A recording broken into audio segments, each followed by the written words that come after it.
want to chat about something this morning that came up as a result of 2 weeks ago. I said I wanted to chat with you a little bit about a sales technique that might be used to help get things done the way you want them done.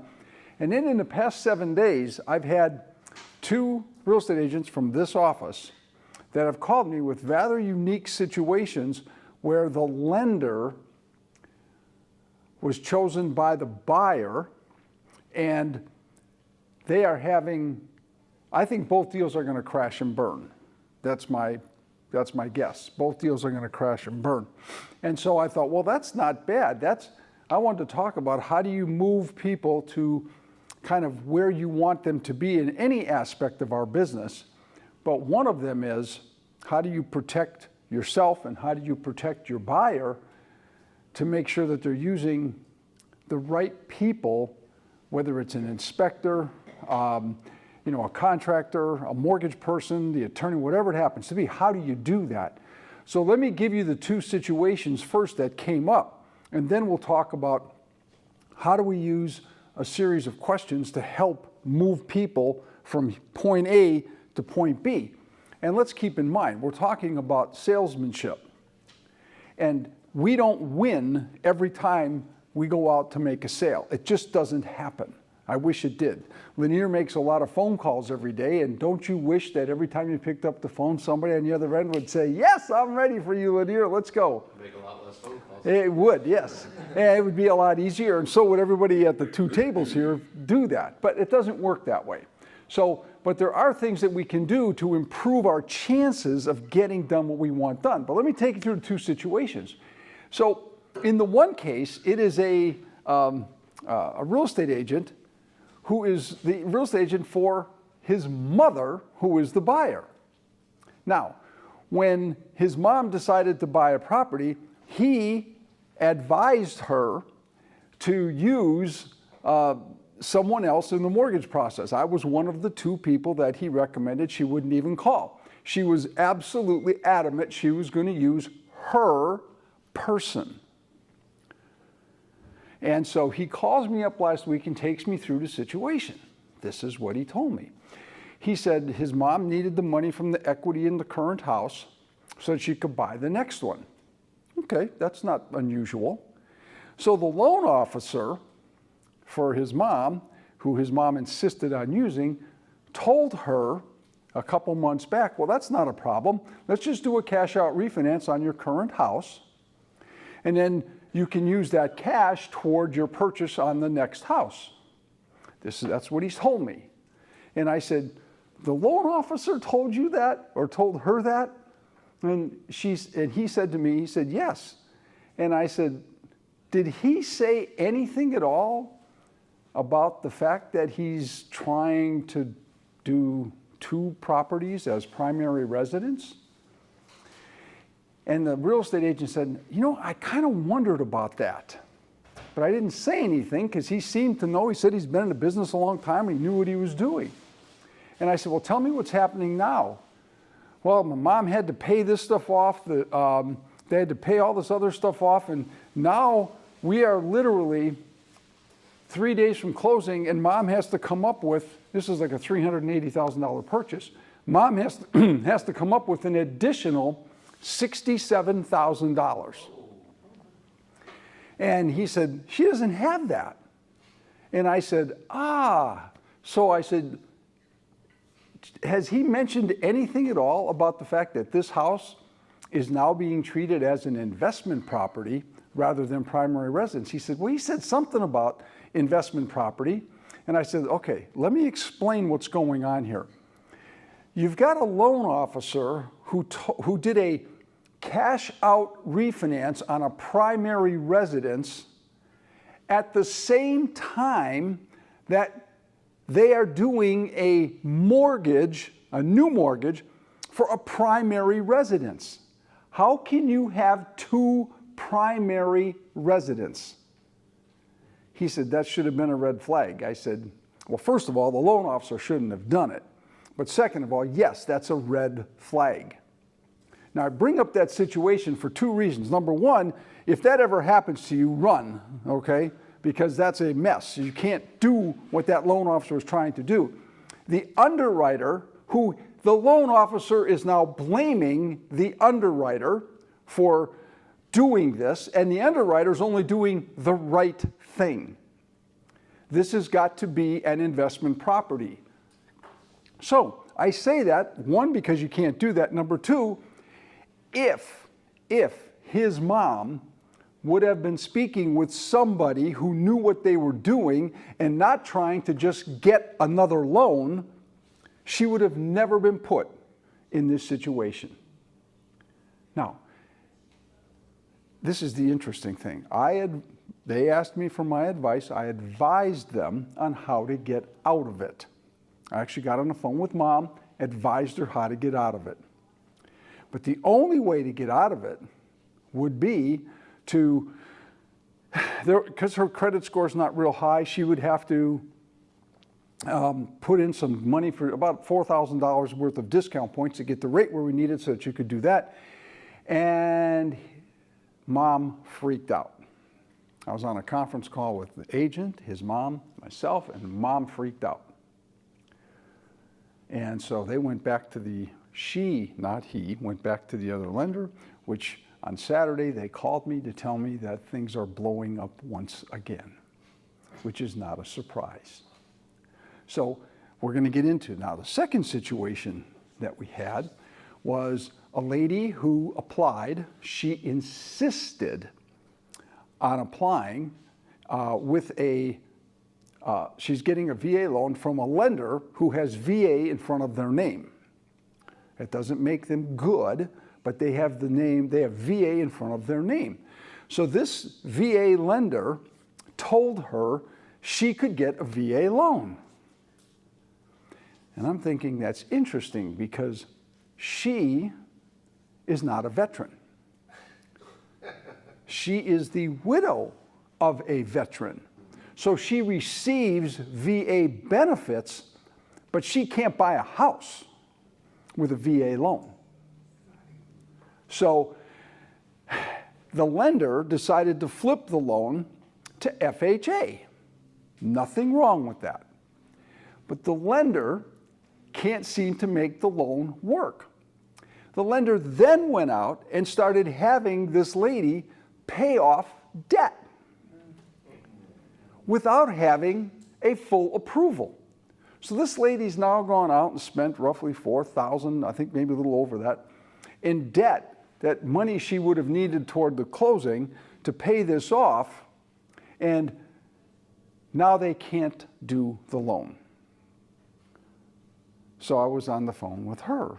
You can imagine how happy she is with paying off over $4,000 of debt, now being told she can't get the loan. And the interesting thing is, I did get the chance to look at that loan, and I think the loan can be done. I'm pretty confident it can be done.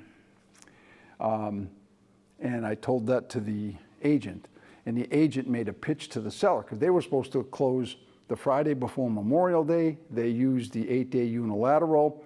They were supposed to close this past Friday, and it's not closed, and now the listing agent said the only way I will talk to my seller about extending the contract out 20 days or so, whatever you need to get it done, is if they use my lender, not me, but the listing agent's lender. And the agent from here said, "What do you think of that?" I said, "I think that listing agent is very smart."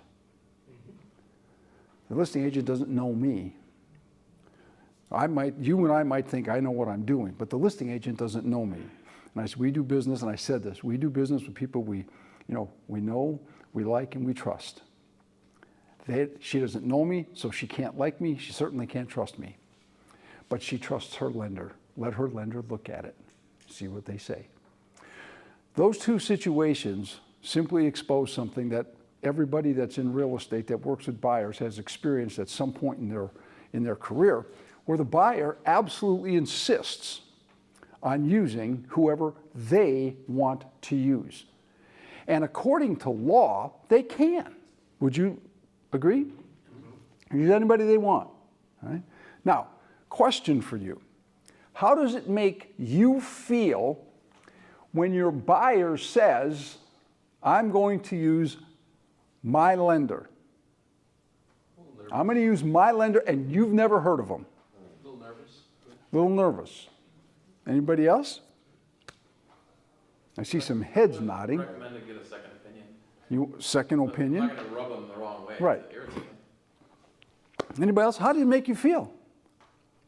If your buyer says, I'm going to go use my lender, and you've never heard them. Never heard of them. Like this may not happen. What's that? Like this transaction may not happen. May not happen. You get nervous about it, may not happen. All right? So the question is, we are not allowed in your business or my business to what we call steer people. We can't do that. That's against all the ethics laws that you and I are responsible to uphold. We can't steer people. But what we can do is help them understand that it can be to their benefit if you are acting and working on their behalf. Would you agree with that? All right. So how do we get that person from this stage here, maybe to over here? This stage here says, I'm going to work with my lender who you don't know, you've never met, and you want them over here. But you can't force them. They just have to do it. That's where the salesmanship comes in. So tell me what you do to help make that happen. Give me an example. What do? You got this person here doing this, and you'd like to move them to over here. I think you started to say... Yeah, I'll say, Greg, congratulations. You're already ahead of the game. I'm glad you got someone. But, it is your biggest purchase, or most people's biggest purchase. Would it make sense to talk to one of my trusted guys to make sure you're getting the best deal? Okay, good. Somebody else. What else might you do? Ask them if they've used that lender before. What's that? Ask them if they've used that lender before. Okay. Where their confidence comes from. Okay. Have they used that person before, and do they have confidence? I mean, are they, do they have a level of confidence with that individual? What else do you do? What else? Anything? I would say encourage them to understand all their options. That's Okay. that's only one option. Okay. And just like you don't typically buy the first car you test drive, there's lots of different cars. Lenders have different products. Sure. So they may have great products, but maybe there's another lender that has Okay. one that's better for them. All right. Tracy? After I recommended they go through you, they still wanted to go and use their own mortgage, and so just letting them go through that process, which didn't pan out favorably at all. So then they come back to, okay, so who was this that you recommended? So just Okay. All right. Linear? I think, too, just trying to understand what's important to them in the lender. Are they just, is it rate and that's all? And then you shared a nugget a few weeks back that was helpful, and let them know they don't take a second credit hit if they're checking again within 30 days. So hey, what's the harm in having somebody else take a look? Okay. Chris? And then piggybacking off of everybody, so I've done all that, but I also explained to them that there has to be a relationship between the realtor and the lender, and if I'm able to contact that lender in case anything happens, because I had incidents where I can't contact the lender on the weekend, but I know my lenders, I can contact them. Right. And now we're in trouble. Okay. So I think all the ideas are good. I want to kind of piggyback where Chris was going a little bit, all right? But I want to start with something first. We cannot, at least I don't believe, if you feel differently, please say so. I don't think I can change somebody's mind. That's been my belief for most of my career, not just in mortgage business, but even before that. I don't believe I can change someone's mind. But what I can do is I can provide someone enough information so that they, not me, they will choose to make a different decision based on new information. And that's not a play on words. Somebody said, well, Greg, that's just a play on words. All you're doing is manipulating the thought that, they're going to change their mind. No, no, no, no. As we learn more about a specific situation, a specific person, a specific relationship, doesn't make a difference what it is, our decision might change. The decision will change because I have new information. So how do I get new information to someone? And there's many ways to do it. Break it down. Really, the two most common are to tell them or to ask. Well, how do I ask somebody something? Well, it's very easy. All right? Lanier, you made the comment, I'm going to ask them, have you used this person before? What is your relationship with this person? How is it that you trust this person? So my thought is when I get to begin speaking with somebody, I want to ask them a series of questions because I want to find out, like this lady who insisted on using the lender with the VA in front of the name. I can't tell you how many loans I have taken from that company or that they've given me because they can't do the loans and we can close them. But they have VA in front of their name, which makes them something special. And they're really not. So the questions that I think, Chris, if you were to ask your question, how do you know this person? Will I be able to reach this person on the weekend? What's their availability like? And one of the things I like to do is have a series of questions, knowing that inside my 5, 10, maybe even 12 questions, there's going to be 2 or 3 that they don't know the answer to. And I know the answer to, but they don't. And if that's the case, once they don't know the answer to something, that's where new information can help them arrive at a new decision. Now, one of the most valuable things that I think as a real estate agent that you help people with is you're getting paid a commission to help them get to the finish line with a great experience. It's not just getting to the finish line, it's getting there with a great experience. So if I'm a real estate person and I want to help that person and get them to understand that I want them to get to the finish line with a great experience, then where do you see my role? So if you're my client, Pedro, I'm asking you, part of my responsibility, I'm getting paid to do this, is to get you to the finish line with a great experience. What are the things that you have an expectation of me to help not only get there, but with a great experience? What are the things you expect of me? Like maybe forewarn me of like timelines or how the process is going to go. Obviously deadlines and stuff like that. So they're going to, thank you. They're going to start giving you things, and you're going to see kind of this glazed look in their eyes. I promise you will, or you'll hear it in their voice if they're on the phone. There's a pause like, I wasn't expecting that question. But the purpose of asking that question is understanding what are they expecting. And inside of what they're expecting, I can promise you they're coming up short of what's needed to get to the finish line with a great experience, because they don't know.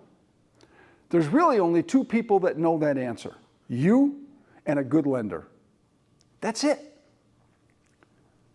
Because they don't do that. Now, there might be one exception to that, and that'd be Daniel. Jay has a gentleman that she works with, his name is Daniel, and I think he knows probably as much as, certainly as much as I know, maybe not quite as much as Jay knows, but this guy knows what he's doing. I mean, he probably buys and sells as many houses as most real estate agents will sell them. He just buys them through Jay, of course, which is wonderful. But anyway, what I'm saying is they don't know the answer. They'll give you, like Pedro did, they'll give you some of the things. But one of the things you probably will not hear them say is where Chris was going. That's why I want to go back there. What if I have to reach your lender on Saturday? Not even me. I'm not available all day Saturday, every Saturday. If I'm on the golf course, you're not going to reach me for 4.5 hours. Just truthful. But I will call you back. I'll call you before I go out. you can reach a good lender. And a good lender is going to communicate. Why would you have to do it on Saturday? I don't know. I might have to. But the point is, when I'm trying to determine what are those expectations, one of those things I'm going to point out to somebody is, you know, your lender is a very, I think you already realize this, your lender is a very important part of your experience. So back to Lanier's question, how do you know this lender? Well, I've worked with them before. Perfect. When did you work with them? Do you mind if I get in touch with them? Would you mind introducing me? Now, and you might even want to say, I'm a little bit surprised your lender hasn't reached out to me. I can tell you this. I close loans in other markets and I close loans with buyers that are, I am that other lender. I have a loan closing today where I am the other lender. And the property is in North Carolina.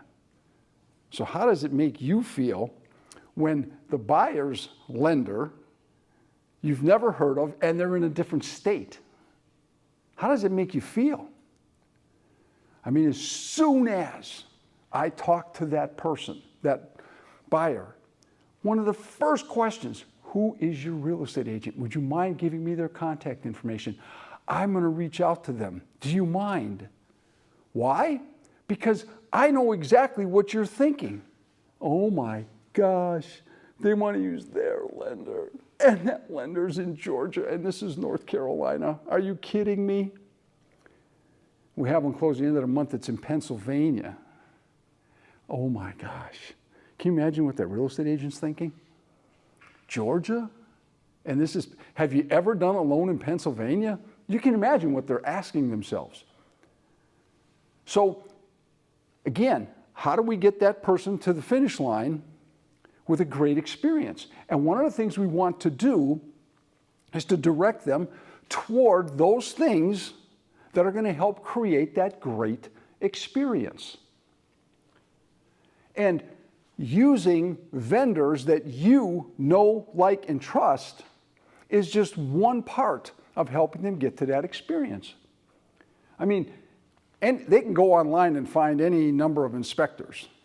How does that make you feel if they just go pick out an inspector online and they're going to go out and look at this? And I mean, it's like, what am I going to do? How many of your clients do you think realize that on page 1, about a third of the way down on the page, it says where their loan is going to close, which attorney? How many of your clients do you think, buying clients, actually know that when they sign a contract, they've already agreed on the attorney? How many?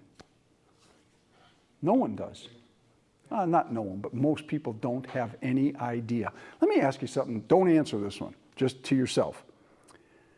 If you're the real estate agent and your buyer doesn't know that they've agreed to a specific attorney, does that lend itself to the great experience, or did I miss something? And the reason I bring that up is because it comes up often when we get contracts. Because one of the documents they have to sign when we disclose their loan, one of the documents they have to sign is that they've chosen or not chosen to pick the attorney. So guess who gets the phone call? Me. And they say, Greg, I don't know what box to check here, that I've chosen or not chosen. I said, you've already chosen. And they say, what do you mean? I said, usually on page 1, third of the way down on your contract dictates where they're going to close this loan. Now, I know how they feel when they hear that. They feel like, why didn't somebody tell me? So I dismiss it right away. I say, I know the attorney. They are outstanding, and that's why you're going with that attorney. Your real estate agent and listing agent just want to make absolutely sure that you and the seller both have a great experience, so I can diffuse it.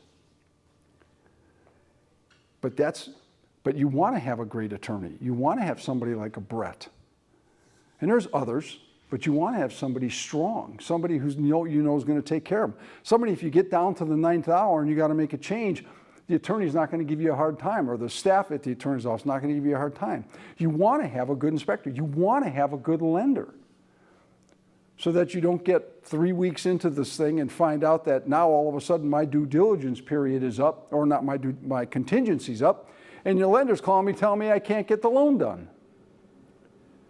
So through a series of questions, you and I can move that person from, I'm going to use my person versus your person. You know, April, all of you know April. She's one of the top 5 in the office.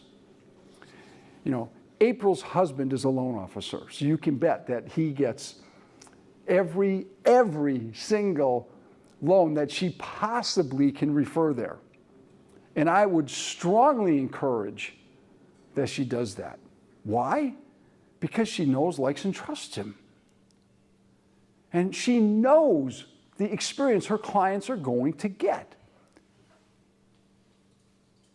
And that's what I would encourage for all of us, is that whether it's me or it's someone else, that there's got to be a partnership between you and your inspector, you and your attorney, you and your lender, or lenders, whatever the case is. I have a lady I've been working with for probably the last now 7 years. Her name's Amanda. I do a lot of business with Amanda. She has her own little firm, and she does a lot of business, and I do virtually all of her business. She has a method that she uses to get people over. Somebody who does that much business, believe me, everybody has their own lender, but not with her. She has a method through a series of questions and then an introduction that puts us in front of them and gives us the chance to build them up. And she uses what you're talking about a whole bunch, Chris. She uses that whole thing about the fact that, you know, I know Greg and Michelle. She puts Michelle in everything, which is a godsend because it makes it more personal. Now it makes it a family. Michelle, my wife, by the way, okay? That's important. But she's bold about it. She simply says, there's 2 things that I know. Number 1, if he tells you that you're going to go to closing, you're going to be to closing, you're going to be on time. And number 2, it's going to be the best experience you'll ever have. And if you're wondering, I'll give you the list of clients that I've used him for. Now, you can go anywhere. She only gives them one name. Just gives them mine. She says, you can go anywhere you want for your loan. But you take responsibility for both the experience and the loan, not me, if you go someplace other than Greg and Michelle. And she's bold about it. Why? Because she wants to deliver a great experience. Now, it doesn't have to be. You can plug in a different name, somebody that you know, like, and trust, that you just know they're going to do exactly what they say every single time. And if that's the case, then you are going to be delivering that experience and staying away from the 2 experiences that 2 real estate agents from this office have had in the past week. And here's the thing. I don't care how good we are and how much we try, we're never going to convince everybody. We just aren't. It's not going to happen. And that's okay. So before we wrap up, I just want to say, some of you use it. I have something called the lender questionnaire. If you need it, let me know. I've got some copies, or I can send you the PDF of it. That lender questionnaire is for you to take control of the situation when they have their lender. And you can show that document to the buyer or tell them about it and say, do you mind if I go over this with your lender? There's no confidential questions in here, but it's going to make absolutely sure that you are going to get that experience. You're the one that's going to control it, but I'm just making sure we don't lose your earnest money. Questions? You've been very attentive. I appreciate that. Thank you. If you need any information on that lender questionnaire, let me know. Thanks.